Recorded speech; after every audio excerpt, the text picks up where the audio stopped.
नमस्कार दोस्तों, let's learn channel में आपका स्वागत है। मैं BS भागवत। दोस्तों, आज हम डिस्कस करने वाले हैं क्लास 10th हिंदी का जो तीसरा चैप्टर है, भारत से हम क्या सीखे। इसका सब्जेक्टिव प्रश्न उत्तर करेंगे हम लोग आज। तो इसका जो लेखक है वो मैक्स मुलर साहब है। तो चलिए हम लोग थोड़ा लेखक के जीवनी के बारे में जान लेते हैं। लेखक का नाम है फ्रेडरिक मैक्स मुलर और इनका जन्म जो है 6 दिसंबर 1823 ईस्वी में हुआ था। इनका गांव जो था जर्मनी के डेसाउ नामक नगर में हुआ था और इनके पिताजी का नाम था विलियम मुलर और इनका मृत्यु जो है 28 अक्टूबर 1900 ईस्वी में हुआ था। जर्मनी में इनका अनुवाद जो है हितोपदेश, कट और केन जो है मेघदूत, ये सभी अनुवाद इनका जर्मन भाषा में है। ठीक है। स्वामी विवेकानंद जी के जो है ये स्वामी विवेकानंद जी ने इनको वेदांतियों का भी वेदांती कहा था। ठीक है। स्वामी विवेकानंद जी ने इन्हें वेदांतियों का कहा था, वेदांतियों का भी यहाँ पे होगा, वेदांतियों का भी वेदांती कहा था। ठीक है। इस निबंध का जो है हिंदी रूपांतरण डॉक्टर भवानी शंकर त्रिवेदी ने किया।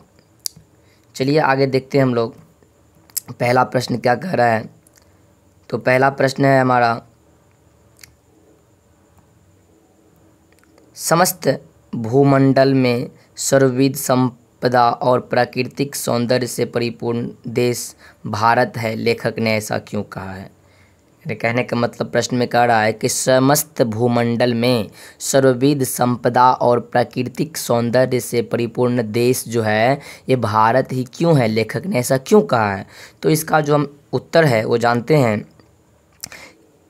अगर लेखक से कोई पूछे कि समस्त भूमंडल में सर्वविध संपदा और प्राकृतिक सौंदर्य से परिपूर्ण कौन सा देश है, तो या इस भूमंडल का अवलोकन करने के लिए कहे तो वह लेखक जी क्या बोलेंगे कि भारत का ही नाम लेगा। वह कहाँ का नाम लेगा, किस देश का, तो भारत देश का ही नाम लेगा।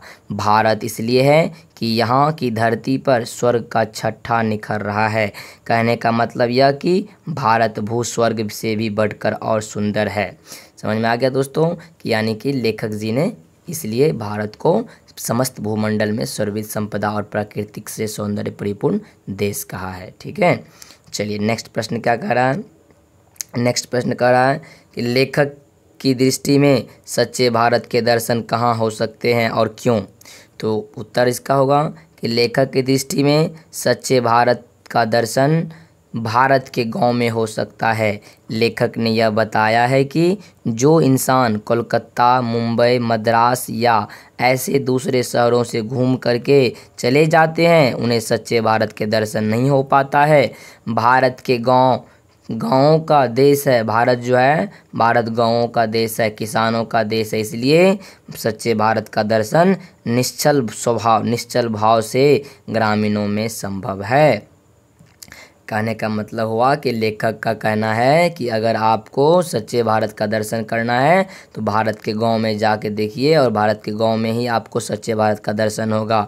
आप मुंबई, कलकत्ता, मद्रास चले जाते हैं घूम के और भारत का वहाँ पे सच्चे भारत का दर्शन नहीं हो पाया, क्योंकि गाँव में लोग जो है एक दूसरे से मिलजुल के रहते हैं, एक प्रेम भाव से रहते हैं। इसलिए लेखक का कहना है कि गाँव में ही सच्चे भारत का दर्शन आपको हो सकता है। चलिए नेक्स्ट प्रश्न क्या कह रहा है। नेक्स्ट प्रश्न कह रहा है कि भारत को पहचान सकने वाली दृष्टि की आवश्यकता किनके लिए वांछनीय और क्यों। ठीक है। क्या किनके लिए वांछनीय है और क्यों, यानी कहने का मतलब प्रश्न कर रहा है कि भारत को पहचान सकने वाली दृष्टि की आवश्यकता किनके लिए वांछनीय है और क्यों। तो उत्तर होगा इनका कि लेखक के दृष्टिकोण के अनुसार भारत को पहचान सकने वाली क्षमता मैक्स मुलर और यूरोपियन लोगों के पास नहीं है, क्योंकि भारत के पास विभिन्न क्षेत्रों में ज्ञान का भंडार छिपा हुआ है। दर्शन क्षेत्र हो, कला क्षेत्र हो, भूविज्ञान की बातें हो, वनस्पति विज्ञान की बातें हो, वनस्पति शास्त्र हो या वनस्पति प्राप्त करना हो, तो भारत का दर्शन करना आवश्यक है। चलिए नेक्स्ट प्रश्न क्या कह रहा है दोस्तों। नेक्स्ट प्रश्न कह रहा है कि लेखक जो है, लेखक ने विशेष क्षेत्रों में अभिरुचि रखने वालों के लिए भारत का प्रत्यक्ष ज्ञान आवश्यक बताया है।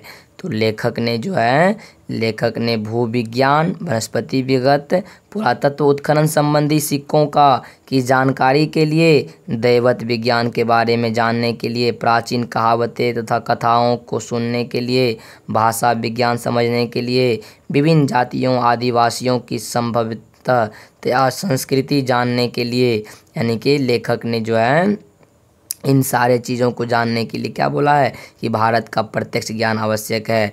कि अगला है कि कानून के बारे में जानने के लिए, मानव समाज को समझने के लिए, रीति रिवाजों को समझने के लिए भारत की दर्शन आवश्यक है। भारत की यात्रा जरूरी है। भारतीय संस्कृति, ठीक है, भारतीय संस्कृति दुनिया की पुरानी संस्कृति है।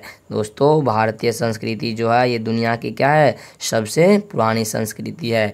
लेखक ने अपनी अभिरुचि रखने के लिए बोला है कि भारत का प्रत्यक्ष ज्ञान आवश्यक बताया उन्होंने।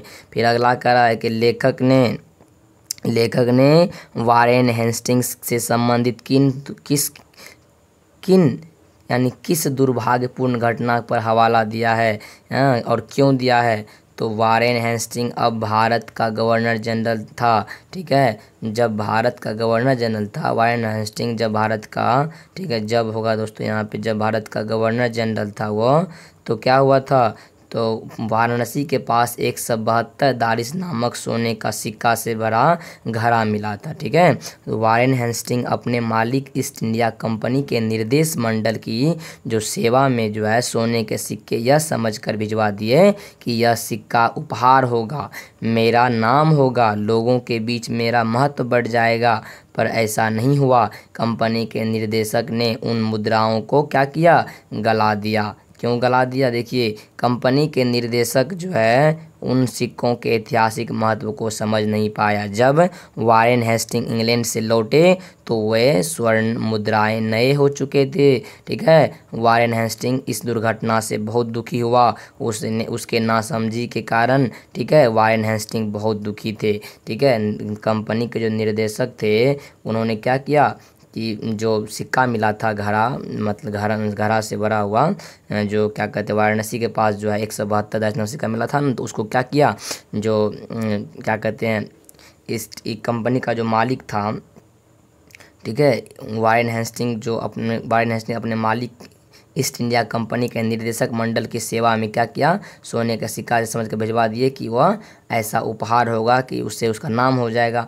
लेकिन जो कंपनी का निर्देशक था उन्होंने उसका महत्व नहीं समझा, ऐतिहासिक महत्व क्या है सिक्का का, उन्होंने गलवा दिया उसको, और उसको गलवा करके उसको रखवा दिया, जिससे, ठीक है, अगर वह सोना चांदी जो था, जितना भी सोना था, वो सभी क्या कहते हैं, अगर गरीबों में बांट दिया जाता तो गरीब को क्या होता, गरीब को उनको मदद मिल जाता। लेकिन उनका जो निर्देशक मंडल का जो स्टाफ था वो सभी उसका महत्व को नहीं समझ पाया। चलिए आगे चलते हैं। लेखक ने नीति कथाओं के क्या करा है कि लेखक ने नीति कथाओं के क्षेत्र में किस तरह की भारतीय अवदान को रेखांकित किया है। उत्तर भारत में नीति कथाओं का विपुल भंडार है। नानाविध संसाधनों और भागों के द्वारा भारतीय नीति कथाएँ पूर्व से पश्चिम तक आती रही है। बौद्ध धर्म प्राचीन कहावतें और दंत कथाओं का मूल स्रोत रहा है। अनेक कहानियाँ नीति कथाएँ रूपांतरित होकर के पश्चिम देशों से प्रचलित हुई है। इसके अनेक उदाहरण आज भी दिखते हैं, ठीक है। और क्या कर रहे हैं, उदाहरण के लिए शेर की खाल में गधा की कहावत वाली कहानी पूर्व से पश्चिम में पाई गई थी, यह पूर्व से उधार ली हुई है, ठीक है। अगला प्रश्न क्या कह रहा है, 7वां प्रश्न कि भारत के साथ यूरोप के व्यापारिक संबंध के प्राचीन प्रमाण लेखक ने क्या दिखाए हैं। तो उत्तर होगा कि लेखक ने यह जोर देकर प्रमाणित करना चाहा है कि भारत का पश्चिम के देशों से व्यापार संबंध था। लेखक के अनुसार सोलेमान के समय में ही भारत, सीरिया और फिलिस्तीन के मध्य में आवागमन साधन सुलभ हो चुके थे। साथ ही अध्ययन के आधार पर प्रमाणित होता है कि हाथी दांत, बंदर, मोर और चंदन आदि जिन वस्तुओं के निर्यात की बाइबिल में इन वस्तुओं की जो निर्यात की जो बातें जो है इसमें कही गई है, बाइबिल में कही गई है, वे वस्तुएं भारत के सिवा, ठीक है, किसी अन्य देश से नहीं लाई जा सकती थी। भारत का यूरोप देशों से व्यापारिक संबंध सदैव ही क्या रहा, सदैव ही बना रहा, ठीक है, इसमें कभी अवरोध उत्पन्न नहीं हुआ है। ठीक, आगे अगला प्रश्न क्या कह रहा है कि भारत की जो ग्राम पंचायतों को क्या कहते हैं, किस अर्थ में और किन के लिए लेखक ने महत्वपूर्ण मत लाया है, स्पष्ट करें। तो उत्तर होगा कि प्राचीन स्थानीय शासन प्रणाली या पंचायत प्रथा को समझने समझाने का बहुत बड़ा क्षेत्र भारतीय ग्राम पंचायत में विद्यमान है। क्या कह रहा है कि ये जो हमारा प्राचीन सभ्यता है, प्राचीन जो प्रणाली है, ये देखिए प्राचीन स्थानीय शासन प्रणाली या पंचायत प्रथा को समझने का बहुत बड़ा क्षेत्र जो है भारतीय ग्राम पंचायत में विद्यमान है।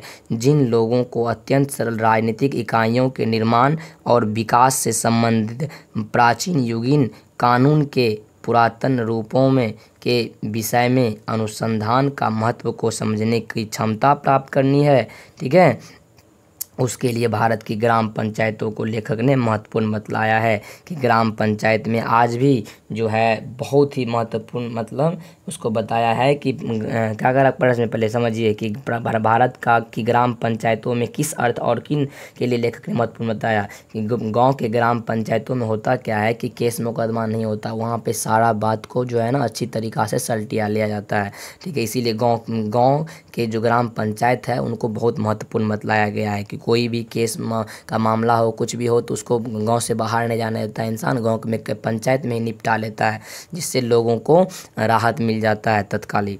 धर्मों की दृष्टि से भारत का क्या महत्व है, तो भारत विभिन्न धर्मों की जन्मभूमि रही है, सनातन या ब्राह्मण धर्म की जन्मभूमि है। भारत में बौद्ध धर्म, जैन धर्म, सिख धर्म, इन सभी धर्मों के लोग रहते हैं। भारत ही धर्म की वास्तविक उद्गम स्थल है, इसी कारण भारत के को धर्मों की भूमि कहा जाता है, ठीक है। चलिए अगला प्रश्न क्या कर रहा है, भारत किस तरह अतीत और सुदूर भविष्य को जोड़ता है, स्पष्ट करे। तो भारत जो है, ये देखिए क्या कर रहा है प्रश्न का उत्तर कि भारत कह रहा है कि भारत जो है किस तरह के से अतीत और सुदूर भविष्य को जोड़ता है, स्पष्ट करे। 10वां प्रश्न है, तो दोस्तों इसका जो आंसर हो जाएगा, 10वां का आंसर क्या होगा, तो भारत की संस्कृति और धार्मिक परंपरा आदिकाल से ही चली आ रही है। यहाँ प्राचीन चीज़ों के प्रति आस्था और विश्वास के भाव दिखते हैं, नवीन के प्रति आग्रह का भाव दिखते हैं। भारत एक प्रयोगशाला है जहाँ पर किसी ज्वलंत समस्या का समाधान मिल सकता है। यहाँ संस्कृत भाषा और साहित्य में चिंतन की गहराई दिखता है। भारत एक ऐसा देश है जहाँ मानव हृदय की निर्मलता, संवेदना, मानव के रूप में अध्यात्म, रीति रिवाजों, परंपराओं से प्राचीन कला, चित्रकला या पुरातन विज्ञान का क्षेत्र है। भारत एक ऐसा देश है जहाँ प्राचीन के प्रति आस्था है, विश्वास है, भक्ति है और नवीन के प्रति क्या है, आग्रह है। दोस्तों भारत की ये कहानी है, ठीक है। चलिए अगला प्रश्न क्या कर रहा है, मैक्स मुलर ने संस्कृत की कौन सी विशेषताओं पर और महत्व बतलाए हैं। तो इसका जो आंसर हो जाएगा दोस्तों, मैक्स मुलर के अनुसार जो है पहली विशेषता इसकी प्राचीनता है।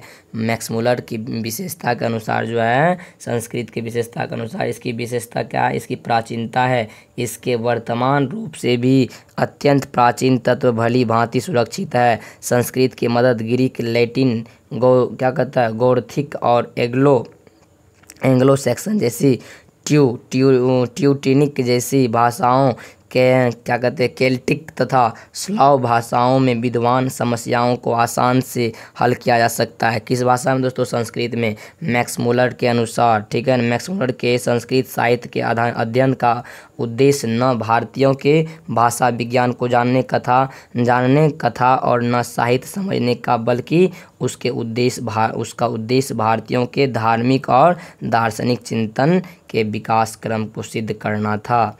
चलिए दोस्तों, नेक्स्ट प्रश्न क्या कह रहा है? नेक्स्ट प्रश्न कह रहा है कि लेखक वास्तविक इतिहास किसे मानता है और क्यों मानता है? तो लेखक किसी विषय के क्या कहता है मूल उद्गम, क्या कहता है, लेखक किसी विषय के मूल उद्गम स्रोत तक पहुंचने को उसका वास्तविक इतिहास मानता है, क्योंकि वहीं से उस विषय की मौलिकता, उसका विकास तथा उसकी शाखाओं प्रशाखाओं तथा जीवन मूल्य ज्ञात होता है तथा उसका अध्ययन फलदायी होता है।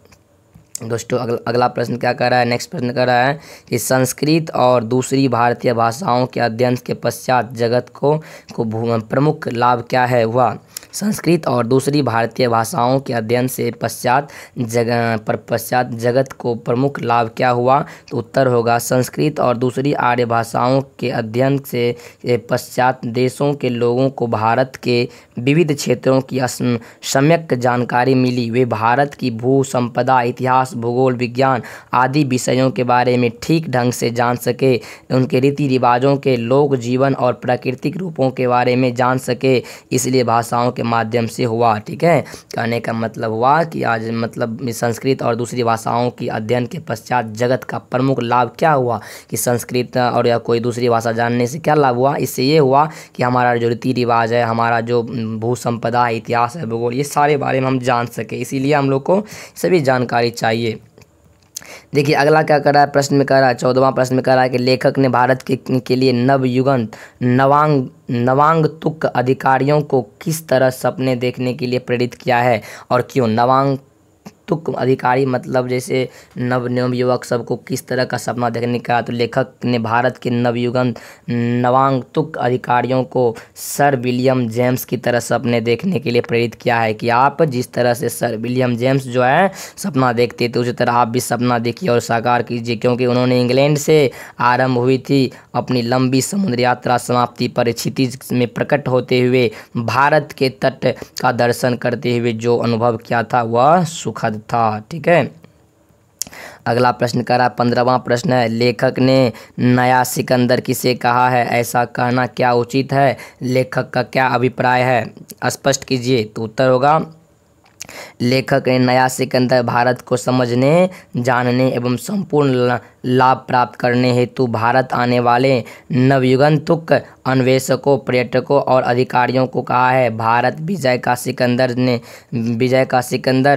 स्वप्न देखा था। ठीक है, उसी भारत विजय हो इसका सिकंदर ने क्या देखा था? स्वप्न देखा था। उसी प्रकार आज भी भारतीय को निकट से जानने के नवीन स्वप्नदर्शी को आज का सिकंदर कहना अति सोयुक्त नहीं है, यह उचित है। यानी कि जिस तरह सिकंदर ने भारत का विजय मतलब भारत विजय हो इसका स्वप्न देखा था, उसी तरह से लेखक कह रहा है कि आप भी स्वप्न देखिए कि भारत भी जो है, भारत में जो भारतीय चीज़ है, जो भारत में जो चीज़ है उसको आप जान पाओ, उसको यूज कर पाओ, उसका सही तरीका से सही ढंग से उसका यूज कर पाओ, मिस यूज ना करो। चलिए दोस्तों, तो हमारा ये जो है अंतिम प्रश्न था, 15वां प्रश्न जो है हमने डिस्कस किया सब्जेक्टिव। तो चलिए कुछ बातें जान लेते हैं हम लोग। दोस्तों हम आपके उज्जवल भविष्य की कामना करते हैं। दोस्तों अगर हमारे द्वारा, ठीक है ना, या मेरे द्वारा पढ़ाया हुआ आपको अच्छा लगता है तो प्लीज़ चैनल को लाइक कीजिए, शेयर कीजिए और सब्सक्राइब कीजिए। दोस्तों आपको जो है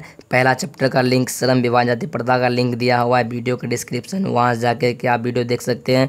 दोस्तों श्रम विभाजन का ऑब्जेक्टिव का लिंक दिया हुआ है, उसके बाद 20 के दांत का लिंक दिया हुआ है, आपको भारत से हम क्या सीखे इसका जो ऑब्जेक्टिव करवाया हुआ उसका लिंक दिया हुआ है।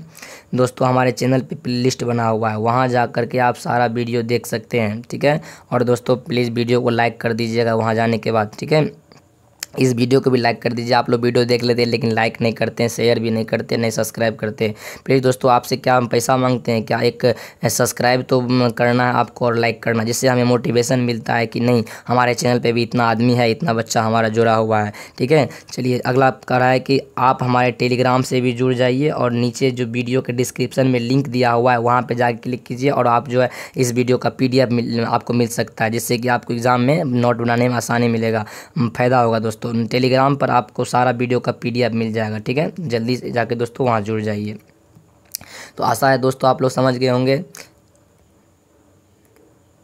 दोस्तों एक बार फिर से कहना चाहते हैं कि अगर प्लीज़ दोस्तों अगर आपने इस चैनल को लाइक नहीं किया है तो लाइक कर दीजिए, शेयर भी कर दीजिए, सब्सक्राइब भी कर दीजिए दोस्तों। थैंक यू दोस्तों। चलिए अब मिलते हैं नेक्स्ट वीडियो में।